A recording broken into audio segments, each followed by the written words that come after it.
Tibia rozwija się od 25 lat. Co pół roku otrzymujemy dwie duże aktualizacje wprowadzające nowy content oraz nowe funkcje. Oprócz dwóch dużych update'ów rocznie są też wprowadzane mniejsze aktualizacje naprawiające, balansujące oraz zmieniające w jakiś sposób grę. Dzisiaj jednak przedstawię wam mechaniki, jak i inne rozwiązania, które kiedyś były w grze, lecz teraz zostały one usunięte lub zmienione. Być może o nich słyszałeś, albo nawet miałeś okazję z nich korzystać.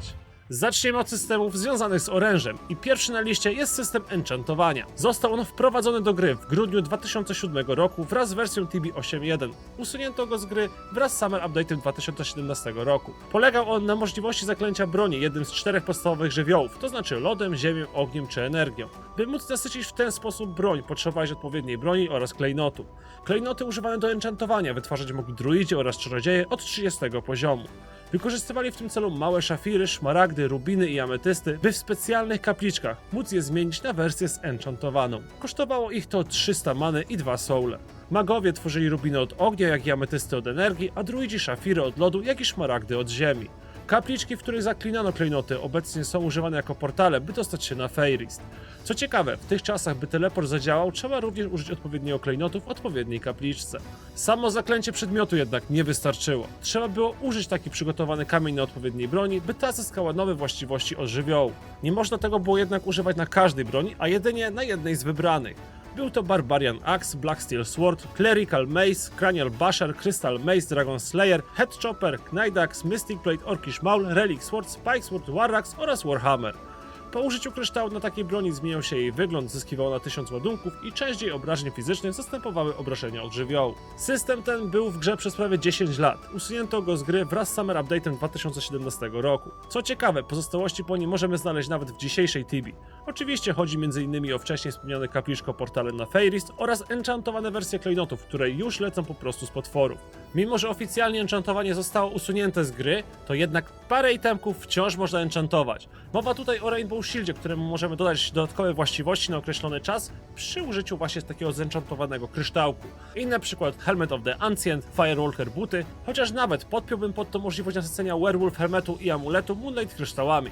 Same bronie, a raczej ich repliki można kupić co niedzielę w muzeum w Tchais. Kosztują po 500 GP i raczej służą do ozdoby domku niż do ekspienia. Oprócz replik żywiołowych wersji broni znajdziemy tam też inne repliki, które są pozostałością po innym, już nieistniejącym systemie. Chodzi tutaj o charging, czyli ładowanie. System ten nie gościł zbyt długo w Tibii, bo tylko rok od Summer Update'u 2016 do Summer Update'u 2017 roku. Była to wczesna wersja imbuingu, która pozwalała Tibijczykom naładować broń wysysaniem życia czy many, albo dodać obrażenia krytyczne. Dokonać tego można było u NPC Jana za gold tokeny. Brzmi znajomo?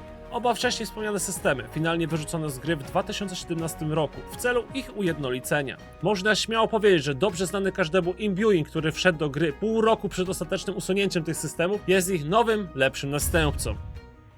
Przejdźmy teraz do kolejnej mechaniki związanej z bronią, a której nie uświadczymy w grze. Żeby było jeszcze ciekawiej, w przeciwieństwie do dwóch poprzednich, ta tak naprawdę była przedstawiona tylko jako propozycja i nigdy oficjalnie nie trafiła do gry. W lutym 2018 roku została opublikowana notka deweloperska na stronie tibia.com. Przedstawiała ona koncept nowych broni z całkiem nowym systemem. Mowa tutaj o Reaper Weapons, czyli tłumacząc na polski bronie żniwiarza. Niestety oryginalny post na forum się nie zachował, ale mamy Reddita, jak i polskie tłumaczenie od Tibiopedii. Pomysł był następujący: wprowadzić nowe bronie, które różnią się od tych, które do tej pory znali Tibijczycy. Głównie z powodu ich własnego systemu levelowania, który miał sprawić, że będą bardziej efektywne przeciwko konkretnym klasom potworów. Same bronie miały być przeznaczone dla wysokopoziomowych postaci, a wymagany poziom do ich używania to miał być 300. Statystyki broni miały przypominać staty Umbrali. To, co miało sprawiać, że system broni żniwiarza był wyjątkowy, to fakt, że miały one posiadać swój własny system poziomowania, dzięki czemu miały zadawać więcej obrażeń konkretnej klasie stworzeń. Broń miała zdobywać poziomy razem z graczem, który jej używał do ekspienia, tylko że system zdobywania doświadczenia nieco miał się różnić. Z notki można wyczytać, że broń miała oferować premię przeciwko typowi potworów, do której została przydzielona, a typy te miały być brane z bestiariusza. Co ciekawe, bonus ten miał działać również dla czarów i run, jeśli miałeś założoną broń. Teoretycznie można by było osiągnąć 100 poziom broni, co odblokowałoby nowe funkcje jak +2 do umiejętności, czy też zmiana nazwy broni. W notce deweloperskiej znaleźć można było nieco dokładnie opisany cały ten system. Sam nie będę go tłumaczył, bo finalnie nie trafił on do gry i pewnie już nigdy ten pomysł nie wróci. Przynajmniej nie w tej formie. Nie ma tutaj niestety zbyt wielu materiałów, które można było zaprezentować, więc polegam tylko na pozostałościach, które można znaleźć w sieci. Sam pomysł wydaje się bardzo fajny i szkoda, że nie uświadczyliśmy go w grze chociażby przez pół roku. Wielu z Was kojarzy pewnie Training Monkey, które dostępne są chyba na każdym prywatnym tibijskim serwerze OTS, a które znacznie ułatwiają graczom trenowanie skilli swojego bohatera. A czy wiedziałeś, że Cipsoft 14 lat temu w 2009 roku wprowadził system Training Monków do realnej Tibi? Oczywiście nie skillowaliśmy wtedy na Monku, a na Target Dummy, które wyglądały jak worker golemy. Sam system był prosty. W małym pomieszczeniu pod domkiem Telasa na Edron znajdował się pokój, gdzie po ukończeniu questa Shadow of Yalahar mogli trenować gracze z premium account. Do dyspozycji Tibijczyków było 6 golemów, które nie atakowały graczy, a które leczyły się bardzo szybko i były nieśmiertelne, co znaczy, że nie można ich było zabić, nawet jak ich pasek życia wskazywał 0. Wystarczyło podejść do manekina, zaznaczyć go, by zaatakować i skillować tak, jak to się robiło w Tibi od zawsze. System ten istniał w grze przez 3 lata, aż do Summer Update'u 2012 roku. Cipsoft uznał, że Training Dummies były kontrowersyjnym rozwiązaniem, odkąd tylko je wprowadzili. Prawdopodobnie chodziło o kwestię bocenia podczas skillowania. We wcześniej wspomnianym update'cie usunięto całkowicie Training Dummies, pokój przebudowano i zostawiono tam kilka sztuk Modified Narhundów, które są jako mounty zamiennikiem nagrody za Shadow of Yalahar Quest. Wtedy też wprowadzono do Tibi system treningu offline i szkoły treningowe w każdym mieście. 6 lat później, w 2018 roku, dodano do Tibi nowe Exercise Dummies, na które skillować można było online za pomocą odpowiednich broni aż po dziś dzień. Co ciekawe, niektórzy gracze nawet w dzisiejszych czasach znajdują sposób, by korzystać z Modified Narhundów do treningu skilla w piwnicy pod domkiem Telasa. Kolejne mechaniki, które omówię, nie są już takie antyczne, bo istniały do Summer Update'u 2021 roku i zniknęły wraz z wprowadzeniem Tibia Drone. Jak się pewnie już domyślacie, mowa tutaj o wprowadzonej w 2015 roku Duel League Arena oraz w 2016 roku Monster Arena. Areny te były przez dobrych parę lat w wielu miastach Tibi, jednak nie cieszyły się one zbyt dużym zainteresowaniem. To był główny powód, oprócz abuzowania na ich błędów, dlaczego z nich zrezygnowano i wprowadzono Tibia Drone. Duel League Arena to arena, na której można było prowadzić walki PvP w kontrolowanych warunkach i bez wbijania z kula. Mieliśmy tu tryb jak Last Man Standing czy Team Deathmatch. Przed walką ustalano kwotę opłaty, a zwycięzca w walce zgarniał całą pulę. Monster Arena nieco bardziej przypominała obecną Tibiadromę. Polegała ona na walce grup Tibijczyków z wieloma falami potworów w określonym czasie. W przeciwieństwie do Dueling Areny, tutaj udział mogli brać gracze nawet z darmowym kontem. Im szybciej i więcej fal potworów pokonaliśmy, tym więcej punktów mogliśmy zdobyć. Wyniki graczy były widoczne na tablicy wyników w grze, jak i na stronie tibia.com. Oprócz punktów zdobywaliśmy Arena Badges, które wymieniało się na potiony z szansą na otrzymanie Surprise Cuba, z którego można było trafić różnego koloru lalki demona. Teraz cofniemy się do nieco odleglejszych czasów. W tym podpunkcie chciałbym zbiorczo mówić wiele zmian oraz rzeczy, które dziś nie uświadczymy, a które kiedyś były na porządku dziennym. Może nie do końca wpasuje się to w temat mechanik, ale na pewno spasuje tutaj to, że już jej w grze nie ma. O czym muszę wspomnieć, to na pewno przebudowanie systemu PvP w Tibi. Największa zmiana była chyba w 2013 roku, gdzie Cipsoft wprowadził nowe tryby PvP, gdzie gracz sam musiał decydować, jakie akcje ma wykonywać twoja postać podczas PvP i czy może przechodzić przez inną postać. Do tego przez lata było wprowadzanych dużo mniejszych zmian, które gracze oceniali negatywnie względem PvP i na które narzekają aż po dzień dzisiejszy, czasem twierdząc, że wraz z tymi zmianami umarła sama Tibia. Na początku PvP wyglądało przejrzyściej, a bez hotkeyów na pewno wymagało też nieco więcej umiejętności. Nie będę tutaj może zbytnio zagłębiał w ten podpunkt, bo sam w Tibie nie gram pod PvP i nie czuję się zbyt dobrze omawiając mechaniki starego PvP, które tak naprawdę ledwo pamiętam. Temat ten zostawię dla starych PvP grajków, także Gorgo działaj, a my lecimy dalej. W starej antycznej Tibi druidzi i magowie nie posiadali rózg i bili z normalnych broni. Z czasem jednak wprowadzono dla nich różdżki, by posiadały swój unikalny typ broni, który bił na dystans. Wprowadzenie różdżek sprawiło, że kilka itemków z gry znikło, gdyż zostały przebudowane. Tak też nie zobaczymy już Yellow, Red czy Green Spell Wanda, bo zmieniono je na Wand of Cosmic Energy, Wand of Dragon Breath czy już nieistniejące Wand of Plague. Ta ostatnia teraz nazywa się Wand of Decay. Prawie zapomniałem o Blue Light Wandzie, który stał się Wand of Vortex. Kolorowe spellwandy zniknęły z gry wraz z wprowadzeniem update'u 7.6. Oczywiście przedmiotów niemożliwych już do zdobycia w grze jest więcej, ale może nie będę ich tutaj wszystkich wymieniał. Tak samo jak usuniętych miejscówek, gdzie na przykład opadał na przykład Vampire Hell pod Drefją, czy questów, gdzie wymienić można chociażby Magic Sword Quest jeszcze przed wprowadzeniem Annihilatora. Warto jednak wspomnieć o systemie nauki czarów. Tak jak dzisiaj jest to proste, bo wystarczy podejść do odpowiedniego NPC posiadając gotówkę i wymagany poziom, tak kiedyś czarów uczono się ze zwojów. Mimo że ten system przebudowano i spell scrolli nie można już zdobyć, to aż do update'u 10.54 w 2015 roku niektóre stare postacie wciąż mogły używać czarów nie dla swojej profesji, jeśli nauczyły się ich właśnie ze spell scrolli. We wspomnianym update'cie dodano wymóg profesji do rzucenia czaru, a nie tylko do jego zakupu. I mimo że nie ma dużo do dodania odnośnie nauki czarów, to na przestrzeni lat pojawiło się wiele nowych czarów, część została przebudowana, a niektóre całkowicie zniknęły. W 2010 roku usunięto czar Undead Legion, który tworzył szkielety z ciał wokół gracza. W 2017 roku usunięto czar Enchanted Staff, tworzący potężną broń na 60 sekund, która siłą przypominała Warhammera. Czar ten zastąpiono czarem Conjure Wand of Darkness. W W tym samym roku usunięto kilka czarów tworzących różnego rodzaju strzały i bolty dla Paladyna. A będąc przy strzałach, to dodam, że Diamond Arrowów nie kupowano kiedyś w sklepie, a Paladyni sami tworzyli je przed huntem za pomocą czaru. Znikały one po godzinie. A jak Chipsoft radził sobie z botami w Tibie przez te kilkanaście lat? W Tibie boty były prawdziwą plagą, odkąd tylko sięga pamięcią. Wraz z rozwojem gry rozwijała się też mroczna strona Tibie, czyli ta, która używała niedozwolonych narzędzi, które wykonywały za graczy ich codzienne tibijskie obowiązki. Chipsoft próbował z nimi walczyć, albo przynajmniej sprawiać takie pozory. Jeden z takich systemów został wprowadzony w Winter Update 2008 roku, kiedy wprowadzono do gry antyboterskie potwory. Dokładnie mówiąc, na popularnych dla boterów spotach, czasem zamiast zwykłego potwora rozpiła się jego silniejsza wersja, która miała przeszkadzać i zabijać postacie sterowane przez boty. Były to żółwie, kongry czy merkliny. Nie atakowały one Tibijczyków, jeśli wcześniej same nie zostały zaatakowane. Do tego bardzo mocno się leczyły i nie dało się ich zabić.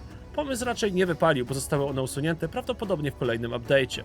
W tych czasach Tibie chroni Battle.eye, czyli program, który zapobiega możliwości bocenia w Tibie. Został on wprowadzony w marcu 2017 roku i działa do dziś. Pomiędzy antyboterskimi potworami a Battle.eye'em być może istniał też inny system wykrywający cheatujących graczy. Od 25 lipca 2012 roku regularnie co miesiąc czy dwa Chipsoft wrzucał podsumowanie, ile kont zostało usuniętych ze względu na korzystanie z nieoficjalnego programowania.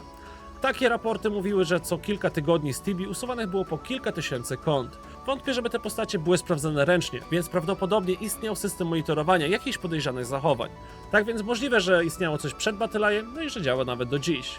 Ostatni taki raport miał miejsce w październiku 2017 roku, gdzie usunięto tylko 414 kont. Po nim w grudniu, zamiast standardowego raportu, zobaczyliśmy wiadomość mówiącą, że ze względu na spadek cheaterów dzięki ochronie Battle.eye nie ma powodu, by publikować dane odnośnie usuniętych kont.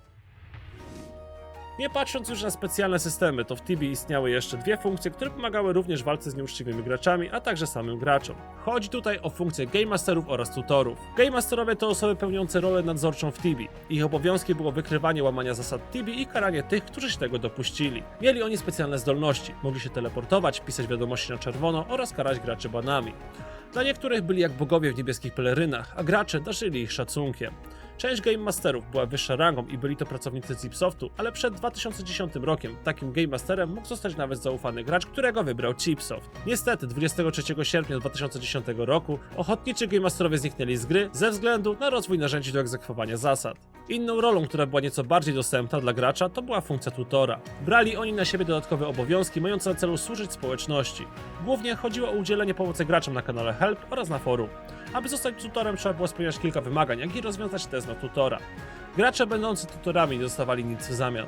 3 maja 2023 roku wprowadzono do gry narzędzie dające wszystkim graczom możliwość zgłoszenia błędów w grze i jak czytamy, w tym kontekście oceniliśmy również rolę tutorów i zdecydowaliśmy się usunąć to stanowisko, ponieważ otwieranie raportów o błędach dla wszystkich nie wymaga już grupy ze specjalnymi uprawnieniami w tym zakresie. Był to dzień, kiedy tutorzy przestali istnieć. W 2019 roku, dokładnie mówiąc w maju, zapowiedziano nowy rodzaj rozgrywki mający na celu wyłonienie najbardziej utalentowanych graczy. Mowa tutaj o turnamentach, czyli mówiąc po polsku, turniejach. Były to czasowe eventy, na których potrzeby były otwierane tymczasowe serwery. Założeniem było, aby gracz wykazał się wiedzą i umiejętnościami w grze i by zdobył jak najwięcej punktów według tabeli z punktacją. Liczyły się tutaj level, skill, konkretne potwory, bestiara czy odkrywanie terenu. Gracze rywalizowali o pozłacane wersje legendarnych przedmiotów oraz możliwość zdobycia unikalnego outfitu. Oprócz tego zdobywali punkty zależne od miejsca, za które mogli kupować ozdoby do domku albo outfity, czy też mounty na całe konto. Oczywiście wszystko na takich turniejach respiło się szybciej i przeliczniki zdobywania expa i skilla również były większe, aby rozgrywka była bardziej dynamiczna i pozwalała wykazać się Tibijczykom w różnych dziedzinach. Gracze mogli wybierać jeden z dwóch serwerów. Regularny, który nie różnił się od zwykłej Tibii, lub z ograniczeniami, że nie można było korzystać ze store, czyli turniej musiał być rozegrany bez używania Tibia coinów. Pierwszy turniej testowy rozpoczął się 27 maja 2019 roku. Po nim rozegrano następnie 3 turnieje, każdy na innych zasadach oczywiście, by potem ogłosić zmierzch turniejów, czyli wydarzenie składające się z 3 ostatnich turniejów przed ich całkowitym usunięciem z gry. Jak to napisali w newsie, po długiej, dokładnej analizie danych, które zebraliśmy i doświadczeń, które zdobyliśmy, musimy stwierdzić, że nasza koncepcja turnieju nie pasuje wystarczająco dobrze do Tibii i Tibijczyków. Mimo że istniało takie małe grono fanów tej aktywności, to jednak było ono zbyt małe, by był sens to rozwijać. Do tego dochodziły też różne problemy związane z grą Fair Play i wykorzystywaniem bugów czy nadużywaniem innych mechanik turniejów. Dlatego też po jednym testowym i 6 oficjalnych turniejach, ostatni nastąpił w kwietniu 2022 roku, później nastąpił i zmierzch i z czasem było one stopniowo usuwane z gry. A teraz czas na kilka krótkich ciekawostek odnośnie nieistniejących systemów. Być może pamiętacie system voucherów. Były to kupony przyznawane graczom jako rekompensata za lagi czy kiki. Dawały one dodatkowy exp na określony czas. Coś jak obecne boosty, tylko że trwały nawet kilka dni. Gracz, który otrzymał taki voucher, mógł go aktywować w dowolnym momencie, co sprawiało, że miał taki własny prywatny double exp. Sam pamiętam, że kiedyś z takiego vouchera korzystałem, ale niestety nie pamiętam zbyt wielu szczegółów. Ciężko w ogóle coś znaleźć na ten temat, ale fajnie w tym filmie wspomnieć, że coś takiego kiedyś istniało. Tak samo jak istniał też samouczek przed pojawieniem się Downportu, który przechodziliśmy zanim postawiliśmy pierwsze kroki na Rookguardzie. Nazywał się on The Beginning Quest i został dodany w 2008 roku.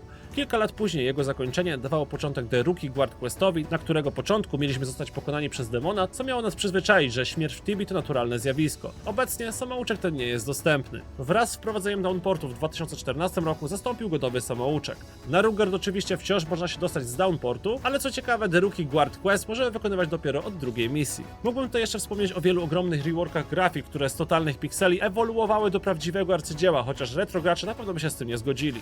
Tibia od 2011 roku miała też klient Flash, dzięki któremu można było grać przez przeglądarkę. Wyglądał on nieco bardziej zaawansowany od zwykłego klienta, jednak jego żywot dobiegł końca 25 października 2017 roku. Jego następcą, jak i następcą zwykłej Tibii był klient 11, który był zbudowany od nowa i który dawał dużo większe możliwości.